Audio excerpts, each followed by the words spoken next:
absen 29. Saya Puja Surya Manggala, absen 23. Sebelum melanjutkan video ini, mari kita bersama-sama membaca doa sebelum belajar. Bismillahirrahmanirrahim. Asyhadu an la ilaha illallah wa asyhadu anna Muhammadar Rasulullah. Raditu billahi rabba wa bil islami dina wa bi Muhammadin nabiyya wa rasulah wa bil qur'ani imama wa hukma. Allahumma inni as'aluka rizqan thayyiban wa ilman nafi'a wa amalan maqbula. Rabbi zidni ilma warzuqni fahma. Allahumma bika asbahna wa bika amsayna wa bika nahya wa bika namutu wa ilaikan nusyur. Allahul azim. Meyakini hari akhir mengajarkan bahwa kehidupan di dunia bersifat sementara dan akan ada kehidupan setelah mati, di mana setiap manusia akan dimintai pertanggungjawaban atas amal perbuatannya.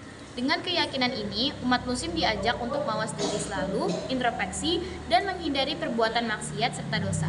Mereka harus meningkatkan ibadah dan memperbanyak amal kebaikan sebagai bekal untuk kehidupan di akhirat. Bab ini juga mengingatkan agar manusia menjalani hidup dengan penuh kesadaran akan adanya balasan di akhirat, sehingga dapat membentuk perilaku yang lebih bertanggung jawab dan bermoral. Sebagai orang yang beriman, kita harus percaya dan meyakini bahwa hari akhir itu pasti akan datang sebagai firman Allah Subhanahu wa taala. Bismillahirrahmanirrahim. Wa anna as-sa'ata atiyatun la raiba fiha wa anna Allaha yab'atsu man fil qubur. Artinya, sesungguhnya kiamat itu pasti datang, tidak ada keraguan padanya, dan sesungguhnya Allah akan membangkitkan siapapun yang di dalam kubur. Quran Surat Al-Hajj, halaman 22, ayat 7. Sugro, kiamat kecil. Kiamat sugro hanya bagian-bagian tertentu saja yang mengalami kehancuran. Contoh, kematian, bencana alam. Kubro, kiamat besar. Kiamat ini tidak dapat digambarkan secara detail, namun kita dapat mengetahui gambarannya secara tersurat dalam Al-Quran Allah Subhanahu wa taala. Inilah dua contoh kiamat kubro dan kiamat sugro. Yang pertama, gambar tersebut menunjukkan ilustrasi kiamat kubro. Seluruh alam semesta beserta isinya hancur sehingga tidak ada satu makhluk pun yang mampu bertahan hidup kecuali Allah Subhanahu wa taala. Yang kedua, gambar tersebut menunjukkan kiamat sugro yang berupa rusaknya sebagian makhluk hidup maupun lingkungan. Allah Subhanahu wa taala menegur hambanya dengan kiamat sugro agar tidak berbuat kerusakan atau kemaksiatan di dunia. Kiamat sugro seringkali merujuk pada tanda-tanda kecil yang akan muncul menjelang kiamat kubro. Berdasarkan hadis Rasulullah SAW, yang pertama, keluarnya Dajjal yang mengajak manusia kepada jalan yang sesat. Yang kedua, keluarnya Imam Mahdi yang akan menegakkan keadilan. Yang ketiga, turunnya Nabi Isa bin Maryam. Yang keempat, keluarnya Yakjud dan Makjud. Yang kelima, munculnya awan hitam atau dukhon. Yang keenam, terbitnya matahari dari sebelah barat. Yang ketujuh, keluarnya binatang melata pada pagi hari. Jenis-jenis yaumul pada hari kiamat. A. Yaumul bazar atau alam bazar. Yaumul bazar yang dikenal dengan alam kubur merupakan pintu gerbang menuju akhirat. Dengan demikian, alam bazar menjadi batas antara alam dunia dan alam akhirat. B. Yaumul ba'ats. Yaumul ba'ats merupakan hari dibangkitkannya semua manusia dari alam kubur atau sejak manusia yang meninggal menuju ke padang mahsyar. Kebangkitan manusia ini akan terjadi setelah ditiup sangkakala yang kedua oleh malaikat Israfil.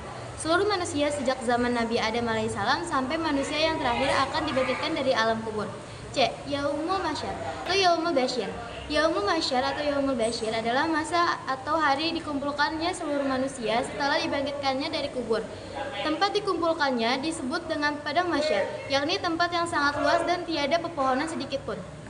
Yaumul Hisab. Yaumul Hisab adalah hari perhitungan amal perbuatan manusia selama menjalani hidup dunia. Pada hari perhitungan amal akan diperlihatkan semua perbuatan kita selama hidup di dunia. Yaumul Mizan adalah hari ditimbangnya amal perbuatan manusia ketika di dunia, baik amalan kecil maupun yang besar. Yaumul Jasa merupakan hari dibalasnya amal perbuatan manusia. Seluruhnya perbuatan kita tidak ada yang luput dari pembalasan. surga dan neraka. Surga dan neraka adalah tempat terakhir pembalasan manusia. Contohnya, meyakini hari akhir dapat mencerminkan dalam tindakan mawas diri seperti selalu berusaha memperbaiki diri, memperbanyak ibadah, dan menjauhi perbuatan yang dilarang agama. Misalnya, seseorang yang meyakini akan adanya hari akhir akan lebih berhati-hati dalam bersikap, menghindari dosa, serta lebih peduli dengan beramal-amalan baik yang akan dibawa sebagai bekal di akhirat. Pertama, deskripsikan makna iman kepada hari kiamat. Makna iman kepada hari akhir adalah meyakini bahwa dengan sepenuh hati bahwa hari akhir itu pasti akan terjadi atas kehendak Allah Subhanahu wa taala. Kenapa kita harus percaya bahwa segala sesuatu akan berakhir dan segala perbuatan kita akan dapat balasan yang setimpal? Karena dalam kehidupan di dunia ini tidak ada yang abadi, pasti akan ada akhirnya, dan Allah Subhanahu wa taala adalah zat yang maha adil sehingga akan memberikan balasan yang setimpal dengan perbuatannya ketika di alam dunia. Cikan bagaimana menurut pendapat kalian mengenai manfaat beriman kepada hari akhir, baik bagi kehidupan dunia dan akhirat? Manfaat ketika di dunia menjadikan lebih hati-hati dalam berbuat, karena setiap perbuatannya akan dimintai pertanggungjawabannya di akhirat. Hidup menjadi lebih tenang, lebih semangat dalam beribadah kepada Allah. Manfaat ketika di akhirat, karena termasuk orang beriman, maka termasuk manusia yang selamat dari siksa api neraka. Orang-orang kafir, musyrik, dan munafik tampak menyesal saat di alam akhirat. Mereka begitu menderita menerima balasan Allah Subhanahu wa taala. Penderitaan itu bersifat kekal dan jauh lebih pedih daripada sholat di dunia. Seluruh setiap perbuatannya akan dimintai pertanggungjawabannya di akhirat. Hidup menjadi lebih tenang, lebih semangat dalam beribadah kepada Allah.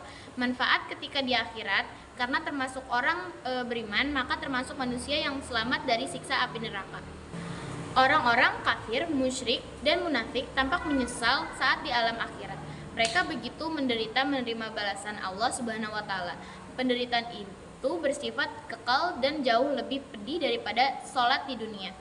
Seluruh kehidupannya dipenuhi dengan siksaan yang amat pedih.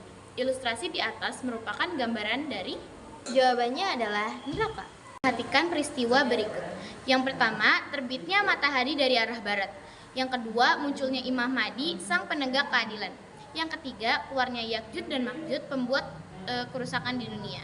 Yang keempat, munculnya Dajjal yang mengajak kepada jalan yang tersesat. Yang kelima, munculnya hewan aneh yang dapat berbicara dengan manusia. Ini adalah kiamat kubra. Kesimpulannya, satu, iman kepada hari akhir mengandung arti bahwa hari akhir itu pasti terjadi atas kehendak Allah Subhanahu wa taala. 2. Kehidupan manusia terbagi dua, yakni kehidupan yang sementara di dunia dan kehidupan abadi di akhirat, sedangkan kematian adalah titik perpindahan antara keduanya. Yang ketiga, kiamat sugra atau kiamat kecil merupakan peristiwa berakhirnya kehidupan sebagai makhluk di dunia ini.